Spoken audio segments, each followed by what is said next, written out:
Rings of Power is back. By the time you are watching this, season 2 will finally be out. I am excited. As you can see, I am a bit of a Tolkien nerd. Here is my shelf of Tolkien books. This is not all of them because I do also have some on the Kindle. I have some only on Kindle, and I also have Kindle copies of, or a copy of The Lord of the Rings so that I can search it more easily if I'm working on it and carry it around more easily. But yeah, if I turn you around, there we are. There are the Tolkien books, or a selection of the Tolkien books that I own. There's a few more in the loft as well, and they are on the shelf above the C.S. Lewis books, which then blends seamlessly into the Terry Pratchett books, and then we blend down into Robin Hobb further below. My main job is as a history lecturer. I work at a British university. My PhD is in classics, which is the study of the literature and culture of ancient Greece and Rome. And I have two main areas of research as an historian. One is myth, religion, folklore, which is what this channel is mainly about. And the other one is the reception of ancient Greece and Rome in modern popular culture. That means the ways in which modern popular culture, so film, TV, books, etc., uses Greek and Roman culture, ideas, adapts Greek and Roman texts, all of that kind of thing. So for example, I've published chapters on the BBC HBO series Rome. I have a chapter on the Chronicles of Narnia in an online journal. I've published on the Hunger Games, Star Trek, and on the Star's Spartacus series. Basically just talking about how modern popular culture uses the cultures of ancient Greece and Rome. And as part of that side of my research, I have a chapter in this book. This is edited by Hamish Williams. It is an edited collection, which means each chapter is a single article, essentially, written by a different scholar. So Hamish is the main editor, and it is all about the influence of ancient Greece and Rome on JRR Tolkien and all his various works. So as you can see, it's a pretty big book, so I'm not going to read out all the chapters. But my chapter is called Escape and Consolation, Gondor as the Ancient Mediterranean and Rohan as the Germanic World in The Lord of the Rings. So I have published on JRR Tolkien as part of my main job as a history lecturer. I also work as a freelance writer, and my main side hustle is writing as a freelance entertainment journalist for Den of Geek. I write on science fiction and fantasy, mostly film and television. And in that capacity, I am their reviewer for Rings of Power. So if you want all of my detailed thoughts on Rings of Power, you can just go to Den of Geek and look up their Rings of Power episodic reviews, and that's me. The TLDR on my opinion on Rings of Power is that it is not the most amazing show ever made, but it is good. It is not terrible. It is not bad. And I think there is a huge problem with online discourse sometimes where TV shows have to be either amazing or terrible. Everybody has a take, and it's either this is the best thing ever or it's completely awful. And I think season 1 of Rings of Power, I really enjoyed it. I like it. I think it's really good. Do I think it's as good as season 1 of House of the Dragon? No. Do I think it's as bad as season 8 of Game of Thrones? No. It is a good show. It's got good acting. It's got gorgeous sets and scenery and costumes and everything. I was lucky enough to do a set visit for season 2, which again, I've linked to the articles where I wrote that up for Den of Geek below if you're interested in that. It is absolutely gorgeously shot. Is it perfect? No. Are there some issues with pacing? Yes. Does it do things with Tolkien's lore that I don't have a problem with them doing, but that kind of make my brain skip a beat for a minute going, wait, what was that now? Yes, it does. But I enjoy the show. I like it. I am a fan of it. I think a show can be a 3 or 4 star show and be really enjoyable. Now, obviously, Rings of Power is also the most expensive TV show ever made, so that's really kind of a separate issue. But I think it is a good show, and I am really hopeful that season 2 might become a great show. I think it has a lot of potential, and it just had some issues with kind of pacing and kind of a few choices in season 1 that made it kind of middling to good rather than amazing. I think most shows come under the heading of 3 or 4 star shows. That is most TV. Not much TV can be exceptional and brilliant and amazing. Otherwise, we'd have to find new ways of describing it. So, yes, this is a place for Rings of Power fans. If you enjoy Rings of Power, you are welcome here. If you don't enjoy Rings of Power, that's absolutely fine.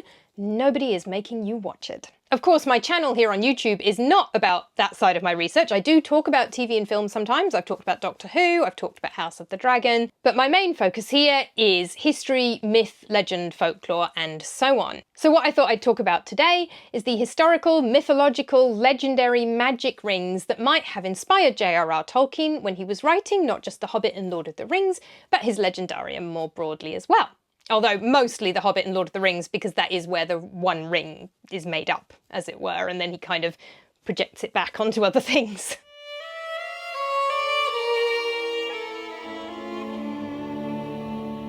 JRR Tolkien was very well read, that's an understatement. He was a professor at Oxford, and he was a specialist in literature, and he was influenced by many, many different things.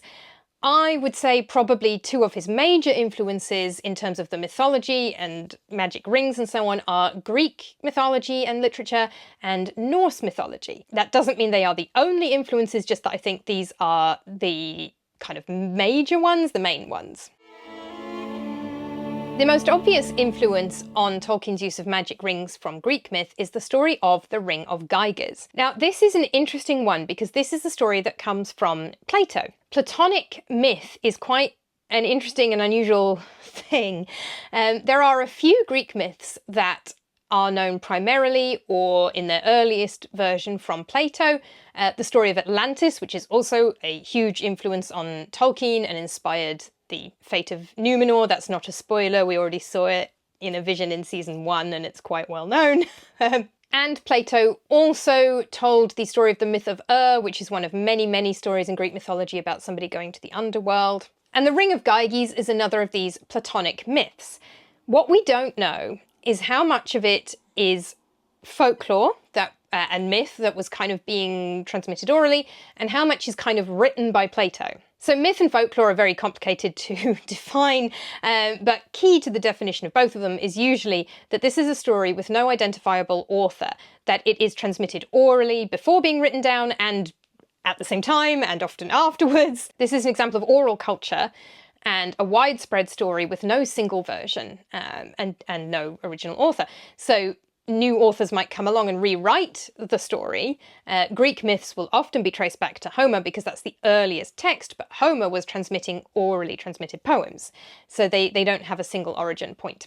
When Plato tells these stories like Atlantis or the myth of or the Ring of Gyges, we sort of assume that they are from folklore, that they are from an already existing orally transmitted tradition. But it's important to remember that the version that is in Plato has been rewritten for Plato's own purposes, and that he might have kind of done something with it. He might have made some of these up entirely. He might have just made them up out of his head, for all we know. I think probably not. I think things like the Ring of Gyges and the story of Atlantis probably are, genuine oral folklore that he's adapted, but he has very much done his own thing with them. He tells the story of the Ring of Gyges in his text, The Republic. This was written about 375 BC, and it is a philosophical dialogue which is talking about the ideal city-state. So, the dialogue is a common form of philosophical text, and it's the one Plato uses most often. It's used by other ancient writers as well, and more recent ones. A philosophical dialogue is written as if it's the transcript of a conversation between people. It can be two people. Cicero's De Divinatione on divination is a dialogue between himself and his brother. More often in Plato, it's a group of people. And they're real people. But the conversation isn't necessarily a real conversation. I mean, I'd say almost certainly it's not a real conversation. It might have been inspired by a real conversation, but he's not got somebody sitting in the corner making notes during a real conversation. It's fiction. I always think of it as kind of like real person fan fiction, especially because the text I teach most often is the Symposium, which features Alcibiades complaining that Socrates wouldn't sleep with him and all sorts of things, and it really feels like some kind of real person fan fiction thing going on there. So these speakers are all real people, but they are saying things that Plato has put into their mouths. And this is where a lot of our evidence for Socrates comes from, most of our evidence for Socrates and Socratic philosophy. Socrates never wrote any texts that survive, anyway. If he did write any texts, we don't have them. Socrates taught verbally, orally. His method of teaching, the Socratic method, is asking a lot of really annoying questions anytime anybody says anything to try and make them question themselves and question what they're saying. Most accurate depiction of Socrates in all of film and television is Bill and Ted's Excellent Adventure. 'Tis Excellent Adventure, isn't it? It's, yeah, Bogus Journey is the other one. Excellent Adventure, where they meet Socrates and Bill and Ted say, you know, all we are is dust in the wind, dude. It's like, I think they actually quote, all I know is I know nothing, or something. Easily the most accurate depiction of Socrates. Socrates' whole point was we don't know anything. Most of the ideas we attribute to Socrates are things that he says in texts written by Plato. So Plato writes these dialogues and Socrates is a character within them, and we assume that whatever Plato has Socrates say in these texts is what Socrates taught and thought. And it's where we get our idea of the Socratic method from as well. So Socrates is one of several speakers in this text.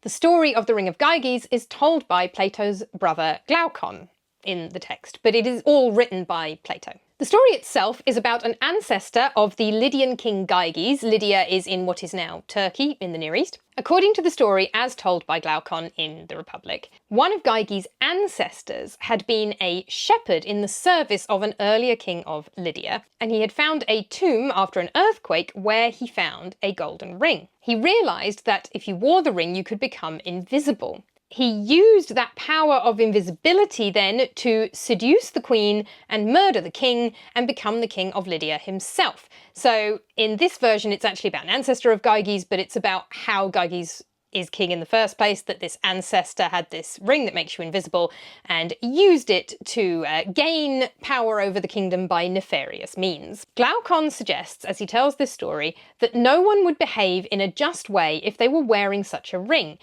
because there would be no social consequences to their behaviour.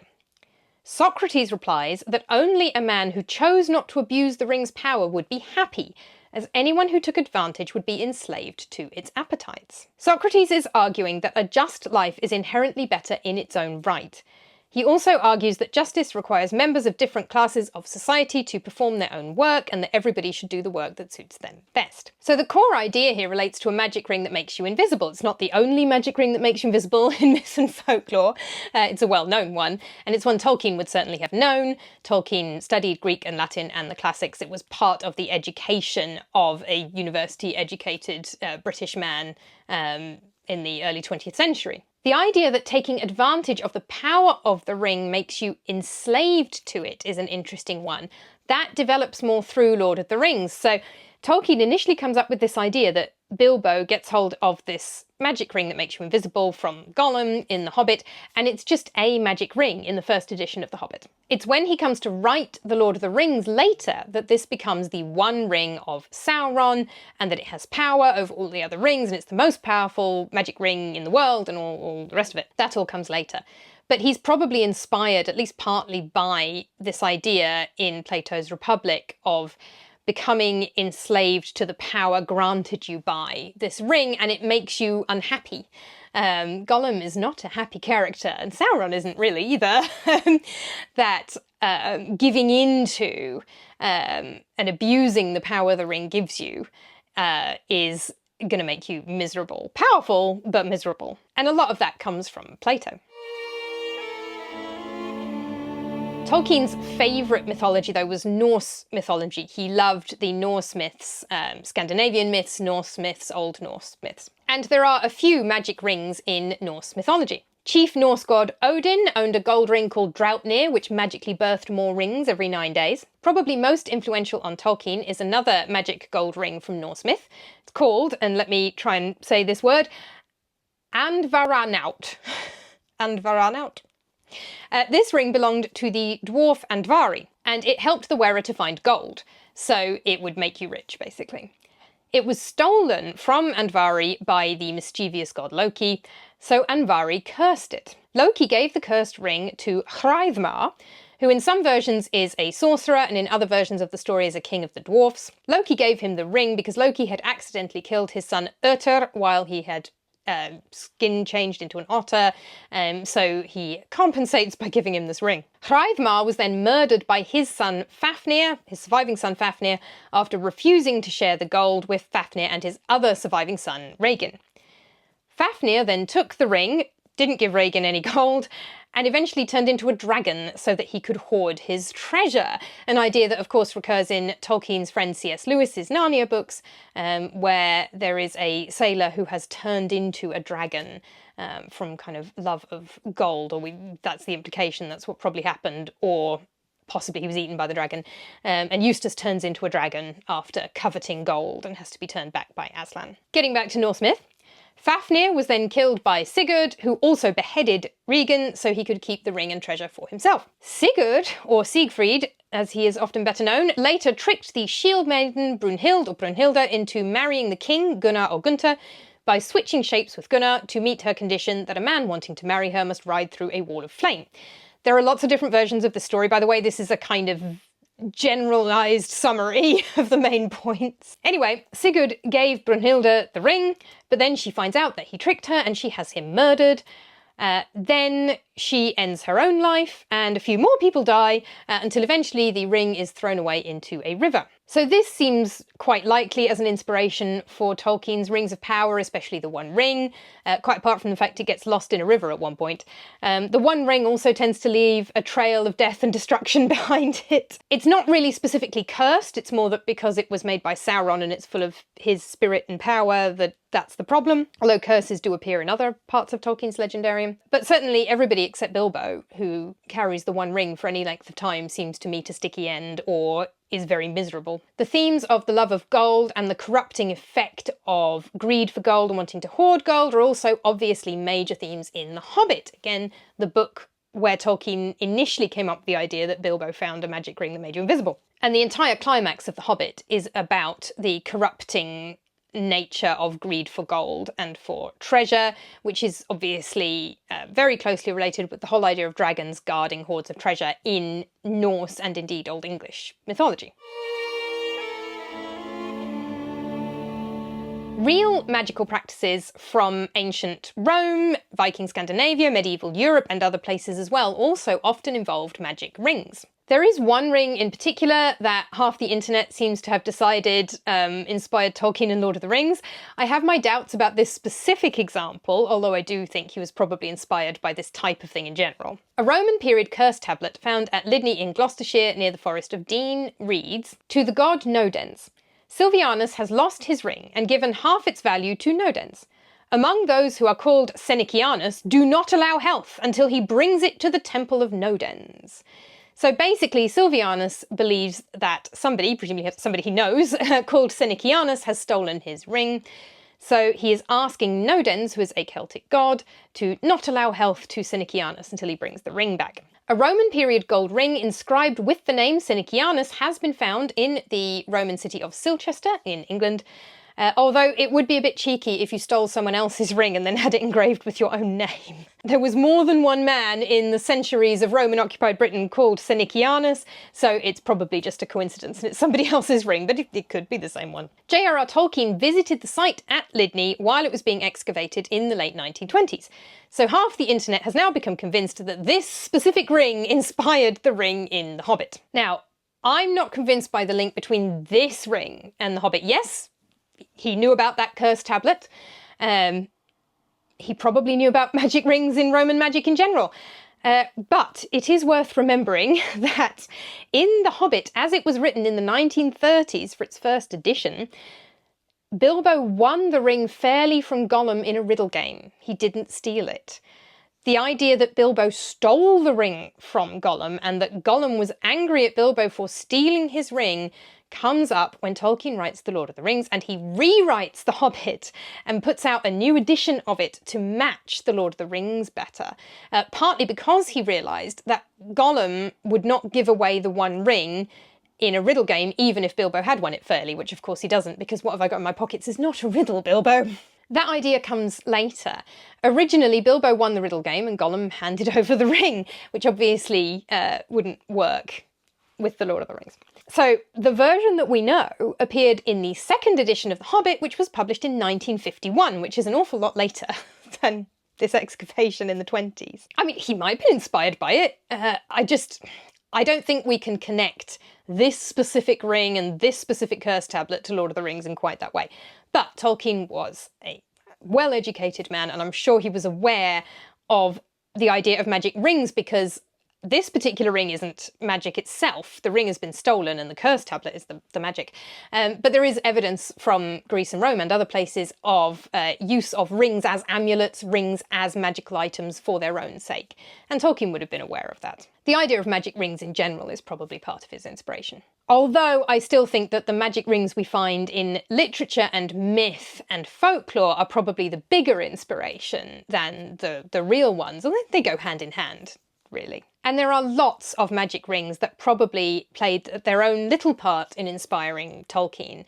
To go through a couple others more briefly, the ring or seal of Solomon, according to medieval tradition, was a signet ring that gave the ancient Israelite King Solomon the power to command jinn or genies and to speak with animals. And speaking of genies, in the story of Aladdin, found in French and English translations of 1001 Nights, which was actually added to the medieval Arabic text by the French translator Antoine Galland, based on a folk tale that he heard from a Syrian storyteller called Hannah Diab. But this would be the version Tolkien would have read. I don't know if Tolkien read Arabic. He might have done. I mean, he read a lot of languages. But I suspect he was reading 1001 Nights in French or English.